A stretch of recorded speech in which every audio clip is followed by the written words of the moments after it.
Joetta. Why am I excited to have her here today? She's an Olympic athlete who many of you may already know about. She's made an indelible impact in sports and business after her legendary 24-year elite career as a half-mile runner. And she represented the United States in the 1988, 1992, 96, and 2000 Olympic Games. Joetta was voted the USA women's team captain for track and field and is now president of Joetta Sports and Beyond. She's here to talk with us about her P principles for success. And her acclaimed book has been considered a resource to both corporate and executives and youth. It is called Joetta's P Principles for Success, Life Lessons Learned from Track and Field. Let's enjoy a conversation with her now.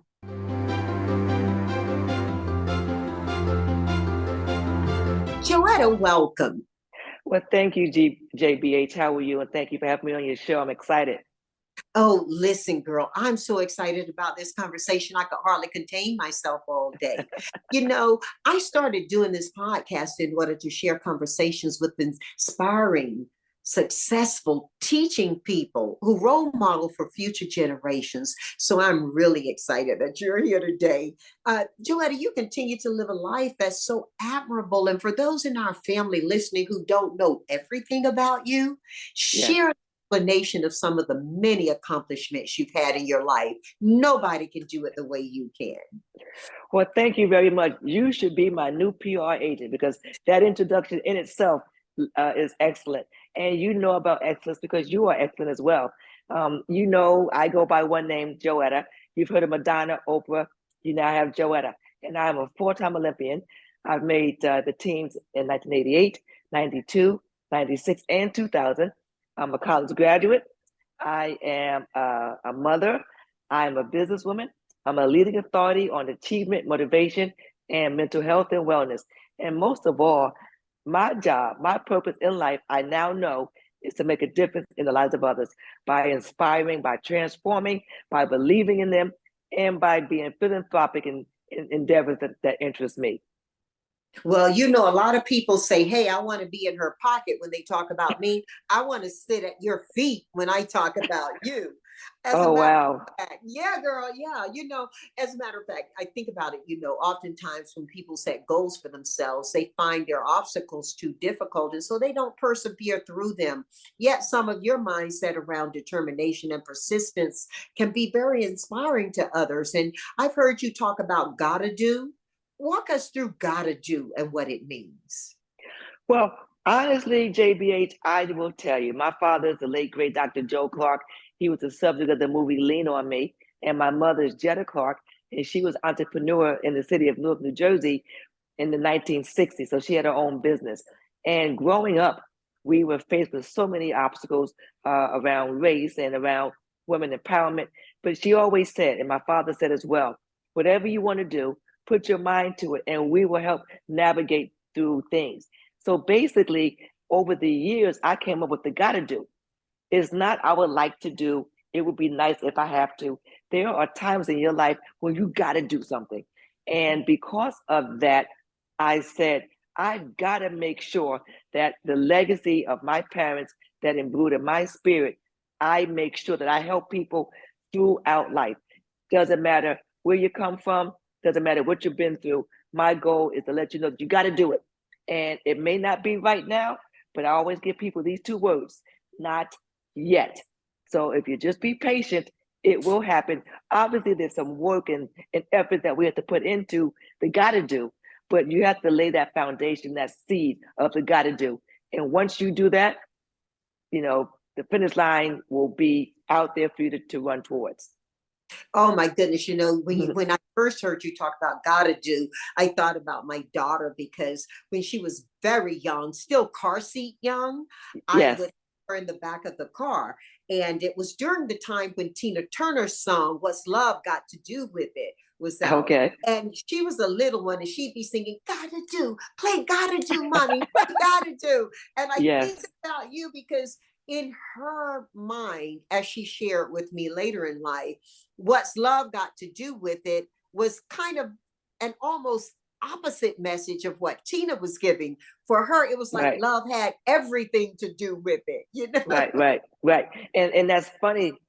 Thank you for sharing that, because when I say the gotta do, I always tell people the gotta do is something that is your raison d'etre, something that is inside of you, your purpose.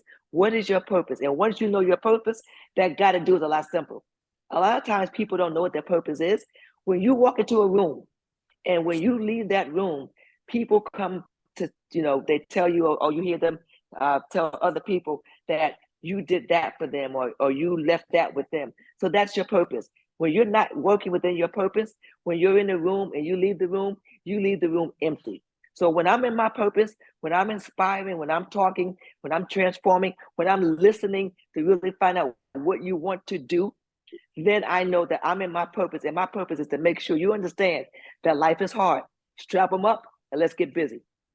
Oh my goodness, girl. See, I just knew when we had this conversation, it was going to be church. I mean, let me pause 1 minute and say amen. Amen, right? Absolutely. Thank you. Yeah, in your book, Joetta's P Principles for Success, Life Lessons Yes. Learned from Track and Field, you talk about perseverance, positivity, and passion. Talk about that now. Go on, take us there. Well, I'm going to be honest. I made 4 Olympic teams, but I tried out 6 times. So that means that I did not make the team twice. And as your viewers know, the Olympics come every 4 years. So I was in the top in the world for over 16 years and really over 20 years because of the other Olympic games that I did not make. And talk about perseverance. I grew up in the city of Newark, New Jersey, back in the early 60s. And when I was growing up, there was race divide. There were unequal, for no opportunities for women. Growing up and going to college, I had to deal with not getting the same playing field as boys. It was the NCAA's for the boys and the AIEWs for girls. But I had to persevere. But the reason why I had to persevere was because my parents told me that failure was not an option. It's just a nagging reality that kept you focused. So when things didn't go my way, when I fell down, I looked up, because if I could look up, I can get up. And I was upset. I was disappointed, but I remained optimistic and I had hope. I didn't make my first team. I didn't make my second team, but I gotta make my third team. So I went out there and I tried out that third time, and that was my first Olympic team. So perseverance is something that kind of aligns with motivation. People often ask me, how do you motivate somebody? But you can't motivate somebody. They have to have that seed in them. You can direct them. It's like that dog that's lying on a nail, and the dog is moaning and groaning, and someone asks the owner, why does the dog lie on that nail? Why doesn't he get up? And the owner says that it doesn't hurt bad enough. So when you're persevering, when you're trying to be that champion of your life, you got to find the thing that hurts you bad enough to get up off of that nail and do something about your condition in life, at home, in the workplace. That's what persevering is about, getting up off of that nail. Because the longer you lie on that nail, you become, it gets rough, it gets tough, and it doesn't hurt you anymore. So what hurts you bad enough in your life to get you up to persevere? And that's what I've done for my entire life. And I'm trying to help women and men and everyone understand that life is going to throw you a curveball, but that's okay. Sit up there and keep trying to swing. Oh my goodness, that is such great messaging. And you talk about how your family tells you to keep going, and you talk about your family a lot. So let's Yes. invest a little time talking about your family.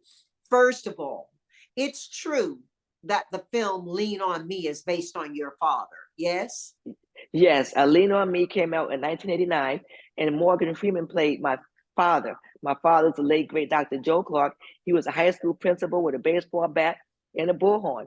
But JBH, the reality is this: it wasn't about the baseball bat and the bullhorn. He was trying to get the same conditions in the school in the urban areas as some of the suburban schools had. And the baseball bat signified 3 things. One, what are you going to do? It's your turn to bat. Are you going to hit a home run? Or are you going to strike out? 2, are you going to let your circumstances get in the way of your success? And 3, which was the biggest one, was that a lot of these kids didn't have fathers. So my father was the father figure. And he was going to say that if you believe in me, like I believe in you, together we can achieve greatness. And at that time, it was just graduating from high school. And that was something I learned from my father. My mother was an entrepreneur. And she always told me, Joetta, just because someone has not done something doesn't mean you can't do it. So with that coming from them, and then I have my siblings, we grew up in a household full of love, full of prayer, full of sacrifices for my parents. And their whole objective was to give us the tools that we would need to make a difference in the lives of others and to give back. And that's what I've been fortunate enough to do and learn from my parents. They are not here. They both transitioned in 2020, 9 months apart. But I lean on my father all the time. He says, lean on me. So I lean on my mother, and I use my mother's mamalees all the time. Those sayings that she said, growing up, such as, what doesn't come out in the wash comes out in the rinse. Those sayings like that, I always find myself saying those to my daughter as well. So my parents are dear and near to me even now. And at 60 years old, I reflect on them, and I still want to make them proud and happy out of what I'm doing, and then also how I'm helping others as they go through this life or here on earth. Oh, so much is in there, girl. So much. Okay, so let me just take Yes. my time. Okay, and I'm bobbing like I'm in church. I'm just bobbing like first of Yeah. all, 60 is looking so good. Okay, Yes. 60 is Yeah. looking Thank great. you. But you talked about the baseball bat, and oftentimes when people who are not familiar with the culture nor the journey see a Black man waving a bat, they think of violence. In my Right. home, we see a Black man waving a bat and we think of Jackie Robinson and potential and ability and discipline and Yes. things you were talking about. So I'm really Yes. glad able to talk about the significance of that bat for people. Right. When you go back and you look at that movie, I'm sure you've gone back to see it from time to time. Do you Yes. have changing opinions on it or evolving opinions? Joetta, how does it make you feel seeing Morgan Freeman playing your father? Those are two Well, questions. thank you, JBH. I look at the movie differently now. I just saw it last week. It came on TV, and I actually sat there and watched it from beginning to end. I caught the very beginning. And what I looked at were two things. One, I looked at the cars and the environment. And two, I looked at it from a point of it is an amazing piece of work, because what happened then is happening now in all school districts, not only urban, but suburban and rural. So my father was ahead of his time, and it makes me proud to have that piece still here, seeing Morgan Freeman play my father. We always say that that was one of his best pieces of work. He never got an award for that, and we think that he should have. But the bigger picture here is that when to answer your question, when I look at it, I look at the kids and the people that were in the movie, how they have gone on to do amazing other movies. That was like the springboard for so many people in that movie. And also, my father's legacy is imbued in history. So his grandchildren can see what their grandfather did, and they can live through the movie and watch the movie, because the younger ones did not get a chance to really be around him much. And Morgan Freeman did him proud. My father would tell you that he didn't do him proud because no one could be Joe Clark, but he said he did a fine job. My father was one of those guys that spoke from the heart and with the truth, but he was very proud of the movie. Actually, when they came to make the movie, Mark, forgot his name, not Mark Twain. I forgot his first name. His last name was Twain. He didn't believe it, because my father thought that movies were only made of people that were not here, that were not alive. So he was alive, and he was like, well, I don't want you to do this movie about me because I may not be here just to see it. So that was the big joke in the family. But in 1989, that was a blessing to have that movie made. And it threw him in a different pathway of life. And I looked at the struggle that my parents did growing up in the 40s and coming up north, as they would say, from Georgia, and having to work multiple jobs to put themselves through college. And seeing the sacrifice they made for us, working and taking us across the country or flying and doing all these things. So I've been able to have a life of sacrifice from my parents, but I'm very humble. I know from where I came. And to whom much is given, much is required. So at every level of life, I'm able to give back to where I am in my space, and that's important for me. Well, I said I look to you because you're so teaching and inspiring. You just taught me. You just put me in correct, Joetta, because I have a renowned actress who asked me about the rights to my life to make a movie, and my response was, "I'm not done yet." Mm-hmm. And she said, "Well, then we'll make a sequel." And I was like, "No, no, no." But now you're teaching me. I may rethink that a little bit. Well, please do. Please do. Leave your mark. You've done a great job in business. Obviously, you've been somewhere that no one was. And the thing about being the first to do it means that you had no one showing you. But from what you built, your empire that you built, you have us looking at you saying, wow, this is how it was done. But you didn't have anyone teaching you how to do what you did. You just put your nose to the grindstone. You started working at small companies, and then your first client was someone that was very dear to you, and you took off, and look what you're doing now. So you are a pioneer. And when we look at you, as you said, you would like to sit at my feet. That's something that God does. We sit next to each other on the couch, and we rub elbows because iron sharpens iron. And when I looked and researched, and we got in touch with each other, it was like, wow, this is someone that I've watched afar. Let me reach out now and see what we can do and to put this together. And your platform is amazing for everyone to understand that, again, in life, you're going to have sacrifices. I have my 3 S's: have a strategy, know your skill set, and have staying power. What is your strategy in life? As an athlete, what was my strategy? As a businesswoman, what is your strategy? So what are your skill sets? Athletically, what was my skill set? I was not a javelin thrower. I was a half miler. Know your skill set. As a businesswoman, what are my skill sets? Well, I connect people. I can get people to sponsor events. And then I surround people around me that can do the other things and stay in power. It's been over 3 decades that I've been able to be in this space. You have been in this space for over 4 decades and even more. So what is your stay in power? And so often people quit when they're right there. You're right there. Hang in there just a little bit longer. We always say, reach beyond that knot and hold on. Because if you reach below that knot, you're going to fall down. So when you're going through those S's, when you're working on your strategy, when you're working on your skill sets, when you're working on your staying power, reach beyond that knot and hold on and swing into your success. Wow, swing into your success. I love that, girl. Hashtag swing into your success. Hey, Yes. Jill, talk a little bit more about your childhood, because you referenced something that I believe you can uh, give us a little bit more insight to, or at least better thought on. You talked about how your dad was ahead of his time when you see where schools are now, and these aren't just urban schools. Go a little bit more into that. We're learning more and more that the home is so important, and the home has a bigger role to play now in terms of readying you for that neighborhood that you live in. Right.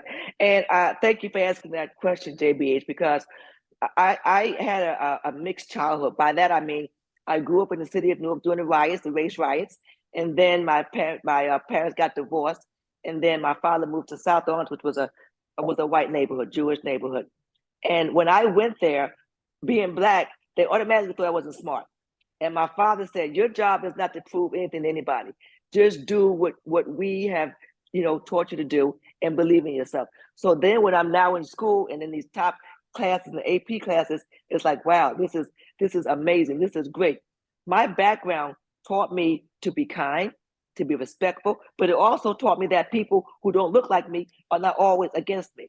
And growing up in that 60s, you had that race divide. But I was someone that, what, I can make friends on both sides. I understand being struggling. I understand being more affluent, but by the grace of God go I. So I never looked down on anybody, and I used my background to be a chameleon. So wherever I am, I'm humble, I appreciate, and I can fit in.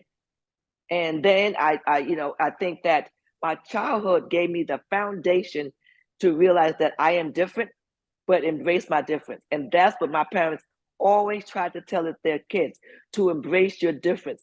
God has given everyone something different. And if you try and change the direction of what God has put in you, then you won't hit your mark. So be different, embrace your difference. I was tall, I was dark, I had a scary curl. Embrace that. That makes you stand out. But be smart, be humble, don't give up, be the best at what you do. And in track, I was the best at what I did. It didn't come easily. I didn't get all the advertising at that time. I had to really do more than everyone else did to get advertising. But guess what? I reached beyond that knot and held on. And in 1996, I had a Nike campaign for the Atlanta Games, and that wouldn't have happened if I had given up. I wanted to be a model when I was a kid. I wanted to model, and I was a dancer. I danced with the Alvin Ailey Dance Company, the junior company over in New York. So that's what I wanted to do. And that was my aspiration. So as a little kid, I was on the bus going over to the city and the trains, because I was in New Jersey, going over to New York. And that was what I wanted to do. But as I got older and realized that I could run and was winning, I enjoyed that as well. But I had the ability to be a dancer or to be an athlete, a track athlete. And dancers are, make no mistake about it, they are very athletic. And I chose this path. But so my childhood was very important. And as parents, we have to look and see what our kids have. So often we rob them from their joy, from their passion, from their purpose. Because when they say, I want to be a doctor, I want to be a model, I want to be a teacher, I want to own a Fortune 500 company, they say you can't do that. And as parents, we have to keep that light flickering of hope in our children and do the best that we can to make sure that that happens, that they have those opportunities. So even though as a parent, we may not have experienced some of the things that they're talking about, because this world is so wide now with the internet and everything that they have at their disposal. As a parent, it's my job for my daughter to make sure that if she says she wants to do that, put her in connection, put her in the spaces to believe in her, to pray over her, that happens. Now, some of her things we have to question, but I don't question in a way to take away her hope. Hope is what you have to have. And as a parent, that is what we have to do. Well, it's affirming and wonderful for me to see families embody excellence. We often see an individual who embodies excellence despite the family, despite the community. When we get to see whole families embody excellence, it's awesome. My own family, a deep Southern family, lived and breathed excellence as well. And there's an affinity and admiration here that I have for you and your family. The Clarck team is also known as the first family of track and field. Talk about it, Joetta. Well, that's in my book, I have my P's, and this P is a P of perturbed. So yes, we are the first family of track and field, but I was perturbed. I was pissed off because my brother had his wife run my event, and to make the Olympic team, only 3 people can make the event. Well, my brother's wife, who graduated from HBCU, Alabama A&M, she was doing great in the 400, which was 1 lap. But my brother wanted her to move up to have longevity in the sport. I did not want that to happen, because I'm like, well, we already have enough folks here. We don't need to add her in to my event. To make a long story short, she came into my event, and the second time she ran the 800, she set an American record. Well, I was perturbed. I was pissed off. I was questioning why my brother did that. I always say, Jay, I got in a lot of trouble because of you. Because as you know, the older sibling, when your younger sibling child did something wrong, you got in trouble twice. 1, because they did something wrong, and 2, because you didn't stop them. And he said, well, he calls me sister. He said, well, sister, a happy wife is a happy life. So I understood that, but I'm still perturbed. And a long story short, again, I stayed in the event. I stayed with Team Clarck, and I ended up making a lot of money running the 800 with her in the event because now I'm the rabbit. A rabbit is someone who leads you through the event and then they stop. Well, because I was so good at the 800, I could go further than most people on pace. So now I'm getting paid more money to run and stop than I would to finish. The moral of the story here for business as well is just because the woman or man that comes into your business that has the same skill set that you do, you can still grow and learn and do things together. And I think a lot of times we feel intimidated. We don't understand that we can grow with someone with like minds in our space. And I tell women that it's important that we do that, that we help one another, that we believe in one another. When you have someone that comes into your business, let them know about what they can get in their 401k plan. Let them know how the industry is working. Don't just leave them out there to struggle for themselves.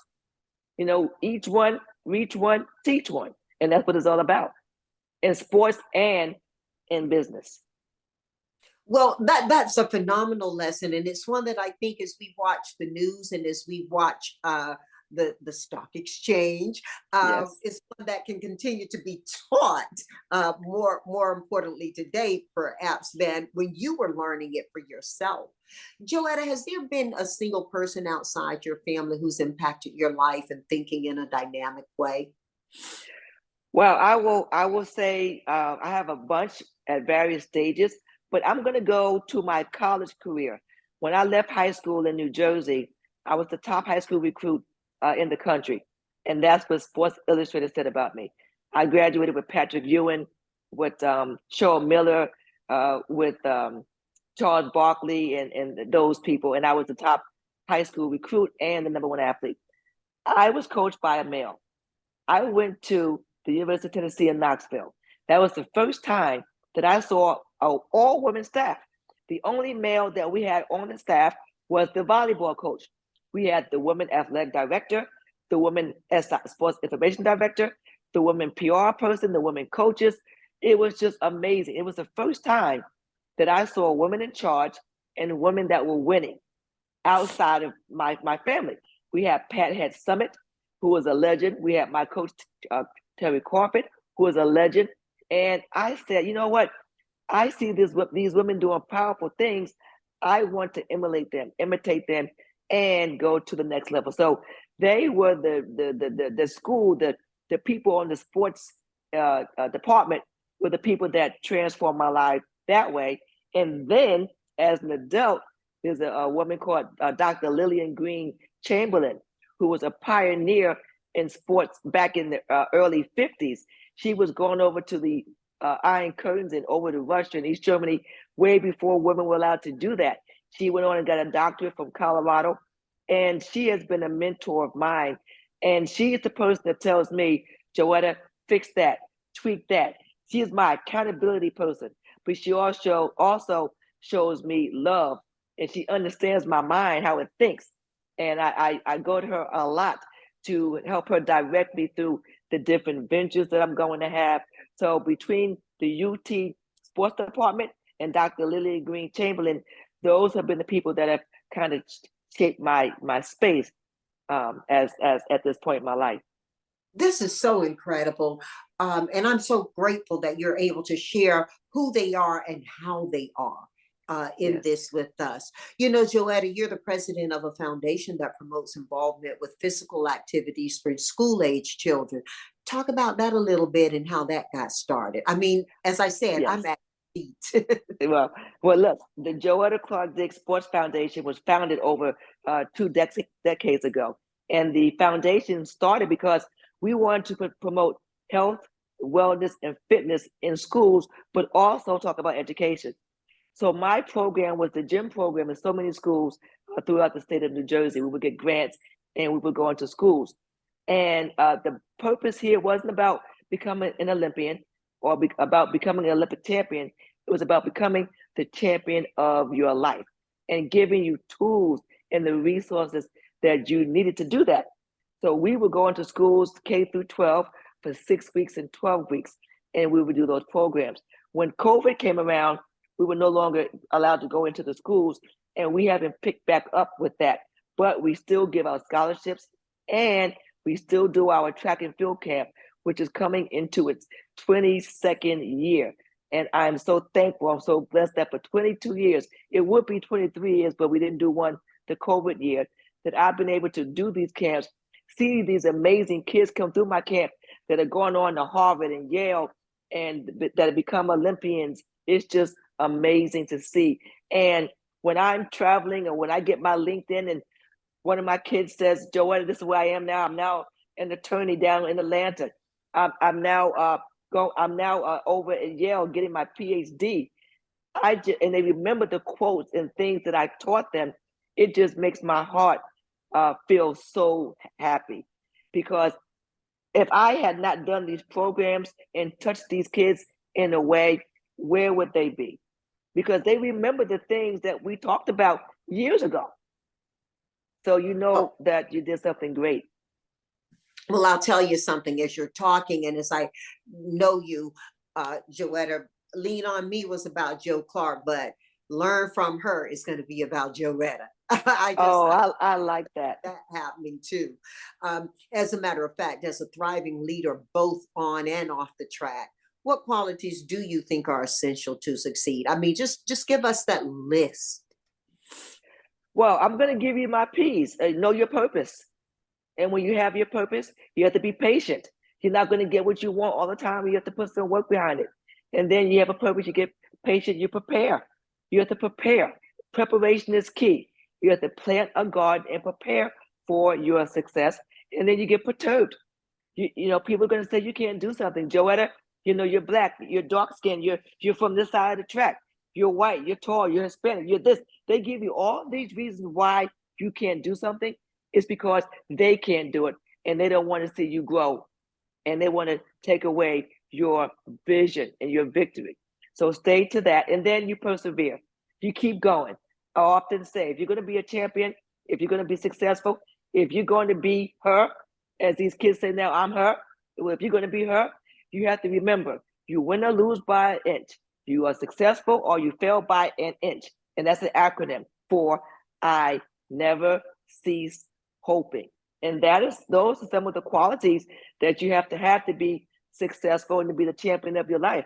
And when you're all said and done, you know, I like to win. So you have to play your hand to win. So you have to remember your ACE. And ACE stands for be accountable, be credible, and be enthusiastic. And when you do that, you have all you need with hard work and with prayer to accomplish your vision. You know, with no vision, there's no victory. Well, wow. Oh, girl, like I said, you're taking me to church. People talk about you as being successful. How do you define success? And importantly, how do you measure success? JBH, that's a great question. And I'm going to use a poem to kind of tell you what I think success means. And it's going to be the last part of the poem. You may fool the whole world down the pathways of life and get pats on the back as you pass. But your true reward will be heartache and pain if you trick that person in the glass. So for me, success means when I look myself in that mirror and I can say, well done. That's successful for me. And who have you helped along your journey? Wow, wow, wow. Don't just see yourself in that mirror, right? Absolutely not. It's a bigger picture out there. But you have to be true to yourself when you look at that person in that mirror. When you look at your mirror, more importantly, when you look over your career thus far, what's your proudest achievement? Well, in sports, I've been around for such a long time, over 3 decades. But I will say, honestly, making the Olympic team, we went 1, 2, 3. My sister, who was 15 years younger, she made her first team at that time. My sister-in-law made her 4th team at that time. And then myself. We were coached by my brother. And guess what? Both of my parents were alive and in that audience to watch that competition. So when I look at my career, that is a proud moment. Yes, I went undefeated in high school. I got a scholarship to go to college.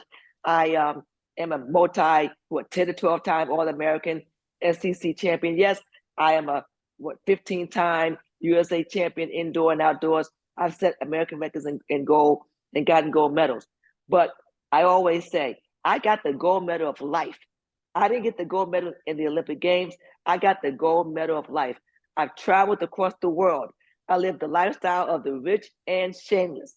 And I've had the opportunity to meet wonderful people, many that are still my friends today. Oh, wow. Oh, wow. Oh, wow. Joetta, you know, we associate you with success. You yourself referenced, wait a minute, earlier in our conversation, I'm a 4-time winner, which means I'm a 2-time loser. It's important for people to learn that you can fail your way to success sometimes as well. That's If they right. understand your inch, winning by inches. What were some of the most challenging times for you that you care to share that can Sure. also be teaching for others? A teaching lesson, JBH, was that I was running in a time period where there were the Eastern Bloc countries.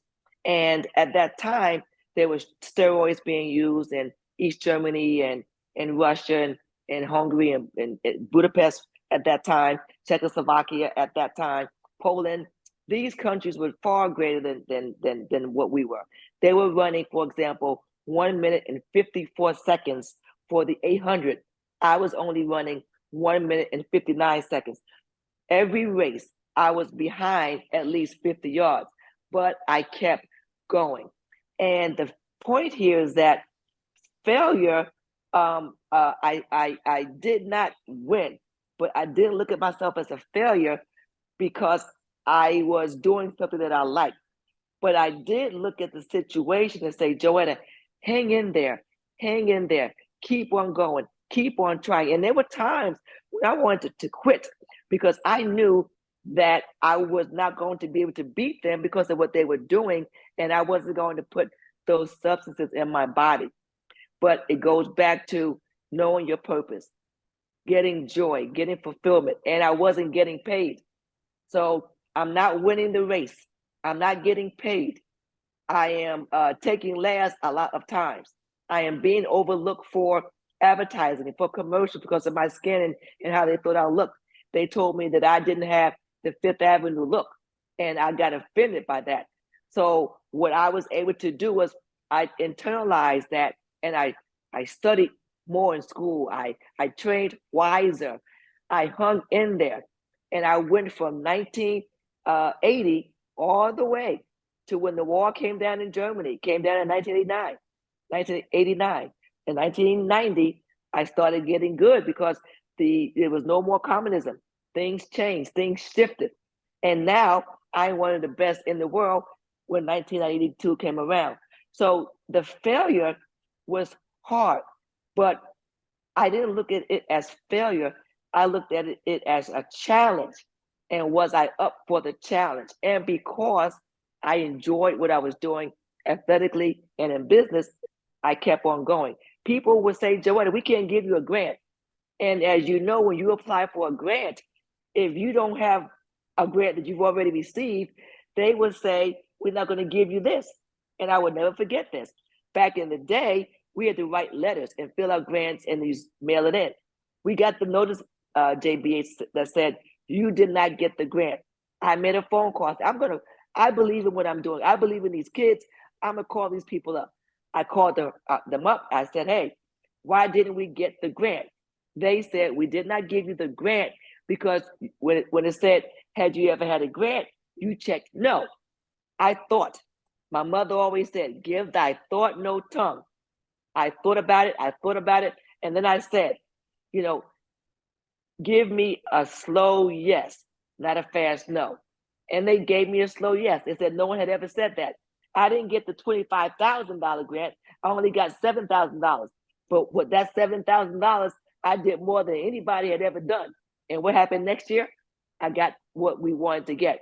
So the failures, once you go back and evaluate what happens, then you have the opportunity to make changes.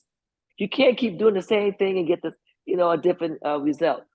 So again, I didn't look at things as failures, but I did get hurt. I was upset. I was perturbed. But if I looked at it as a failure, I may not have tried to do it again. So I wanted to keep that hope alive. Oh my goodness. And you have kept the hope alive for so many of us.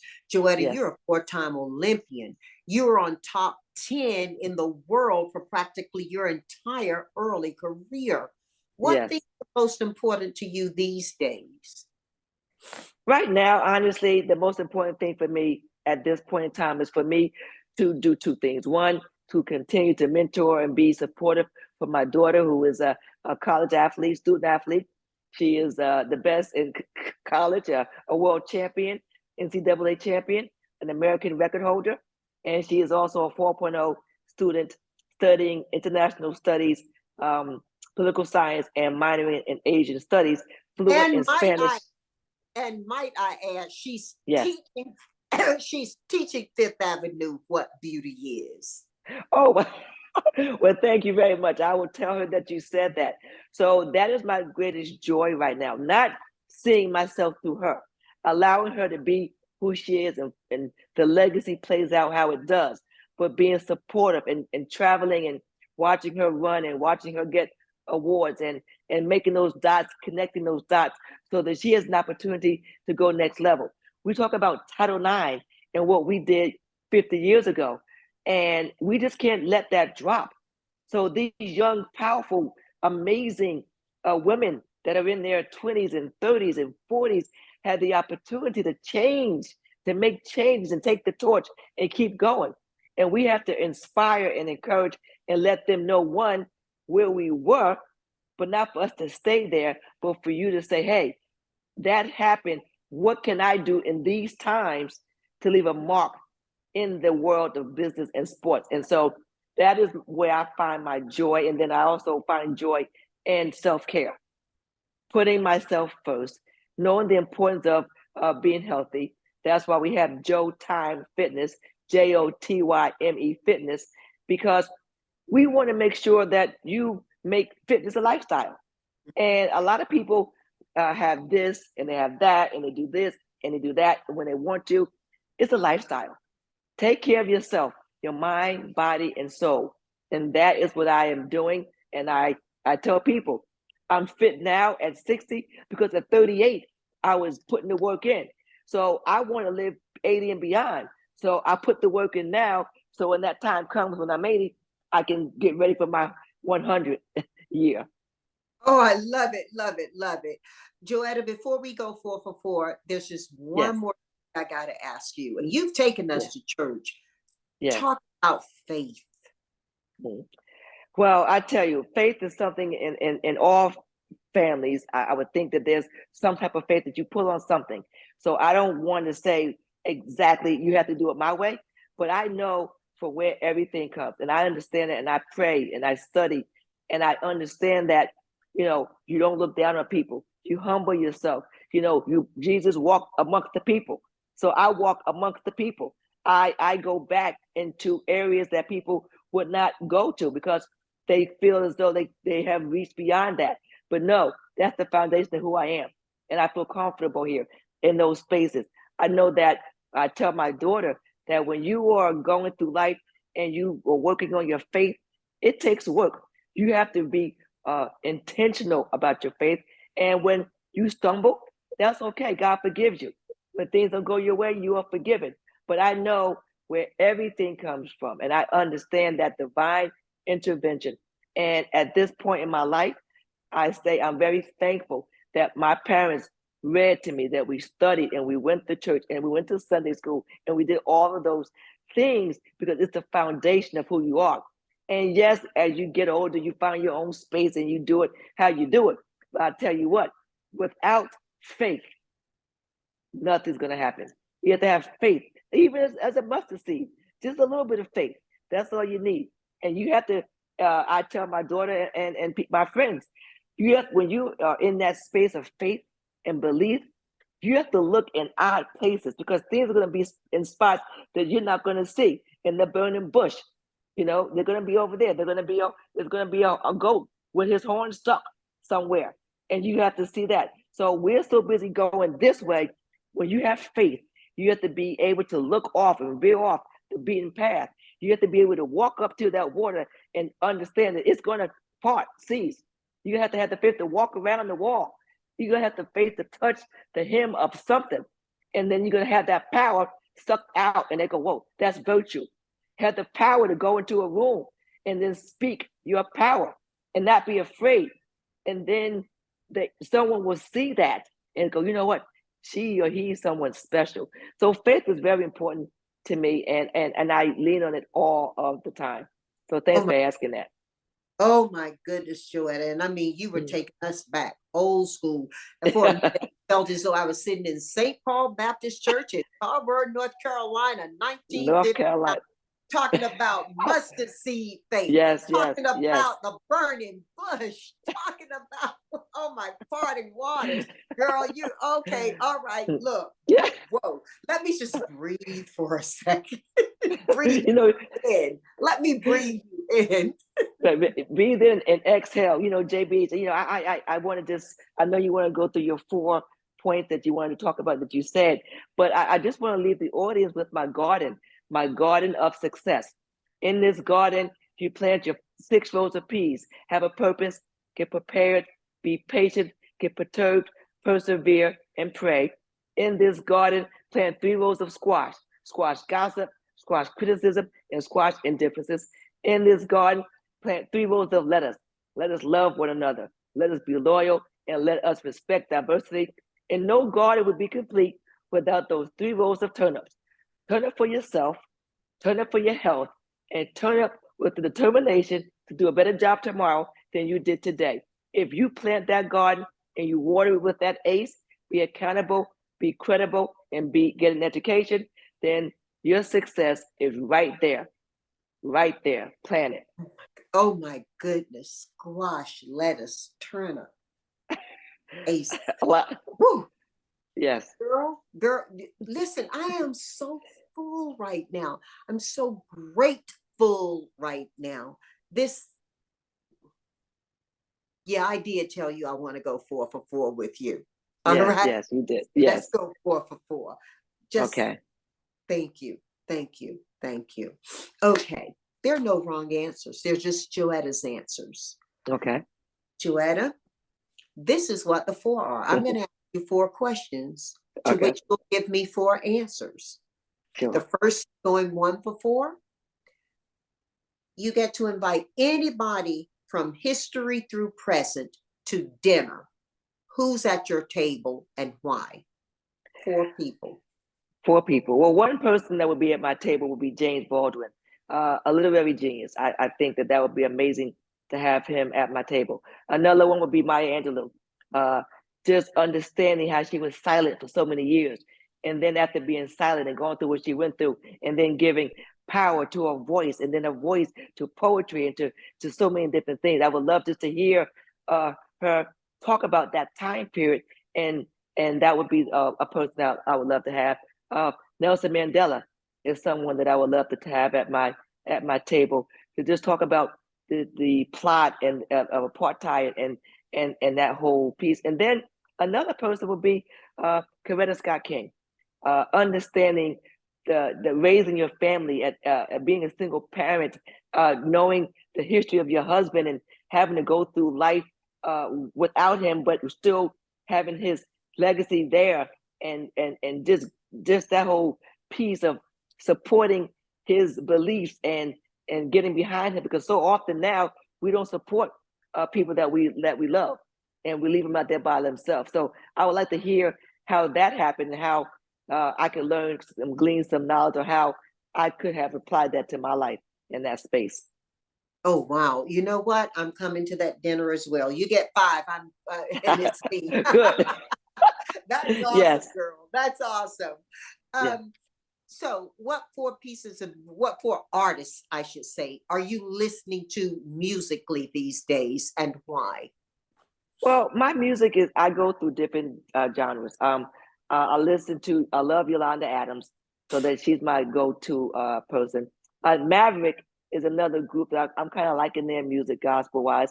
I always listen to.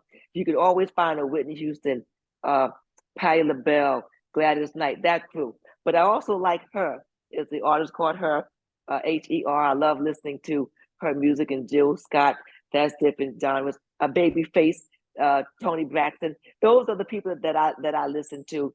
And then my jazz music, or old, school jazz, contemporary, not the modern jazz, the old contemporary jazz. I go to Al Jarreau. Mark Whalen is more instrumental now, but I like him as well. And those are the spaces that I listen to. There's some rap music or that R&B that I listen to, from Usher to some of Drake's music, and Lil Wayne, because my daughter listens to that. So I need to be attuned to what she's listening to, just to get a feel on what's being said. And when I talk to kids, I have to be able to be relatable in their space. And music puts, music and sports, that breaks down barriers. So I have to be able to be in that space with them a little bit. Wonderful. What a playlist. Hey, Yes. Joetta, what 4 books do you recommend our family read and why? Give the Sure. author names if you have them. Sure. One book would be my book, Joetta's P Principles for Success, Life Lessons Learned Through Track and Field. It's a book about sports, but also it parallels business. And at the end of each chapter, there are questions that you answer, and you develop a template for your success. So that's one book. Another book that I love, I talked about Maya Angelou, would be I Now Know Why Cage Birds Sing. And that's speaking, giving her voice to talk about what she had to go through in the voice of the caged bird. And that's amazing. Another book was a book that my father made a must-read book, and it was Before the Mayflower, which was by LeBron Bennett. It was talking about the transition from Leroy Bennett. Leroy. That's right, Leroy Bennett. Thank you. From Africa over here. So there's a lot of history in there, a lot of facts in there, and sometimes you lose history. You hear his story, and that book definitely spoke to that. And I think another book would be, that's 4. I gave you 4. No, go on. And then with John Maxwell's book, Think and Grow Rich. The Bible is always a good book, but people take it however they take it. But you study and read those books. So those are books that I go to quite often. There are other books that Toni Morrison and books like that I just read for fun. But those were some of the books that I read too. And I read a lot of books about empowerment, or a lot of articles about motivation and finances as well.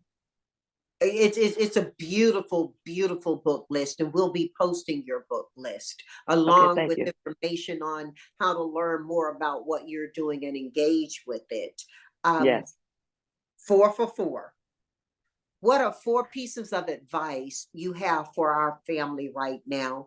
And if it's advice that was given to you, let us know who shared it with you. If it's your advice, we take it at face value, Joetta. Yes. Well, one piece of advice would be the bend in the road is not the end of the road. Just remember to turn. When you come to a place in the road where you think you're going to go off with the cliff, don't do that. Just keep turning, and you're going to get to your victory. Another piece of advice I would give is simple. And this is me, be true to yourself. Be authentic. There's nothing wrong with being different. There's a lot of copycats out there. Be different. It's like when you walking and you see that rose that's pushing up through the crack in the cement, and you're wondering how that rose is pushing through that crack when it's the only rose there. Be that rose that stands out and pushes through that crack. Another piece of advice I would say would just because someone's your friend in a season doesn't mean they have to be your friend forever. And I think friendships, a relationship, associates, we hold on to those sometimes a little bit too long.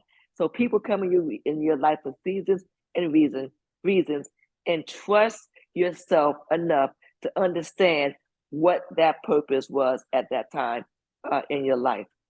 And then the other thing would be forgiving. We hold grudges for reasons that we don't even know why we hold them. Be forgiving. It's not for the other person, it's for yourself. And when you forgive and when you let go, when you free yourself, you blossom, you grow, you develop, and you find your raison d'etre, your purpose, your reason for being. And you weren't put here to be upset, to be sad, to harness feelings of anxiety and hatred. So, that's what I would say. Those are my 4 for 4 in that space. Woo! Okay, you run track and field, baby, and you run strong in faith. Yes. Let me tell you, Joetta, this has just been an amazing conversation for me. I'm sure our family is enjoying it. So, from my heart to your home, thank you. And JBH, thank you very much. You are an amazing woman. You should be put up there, even etched in stone as you go through life. You've done so many wonderful things for so many people on so many different boards, inspiring education, philanthropic work, just what you're doing. And it's just an honor for me to be in your space in this place and time. So thank you for allowing me the opportunity to stop by your space and place to glean knowledge from you. Your hope, your enthusiasm. You're so humble, and I appreciate that very much. So thank you.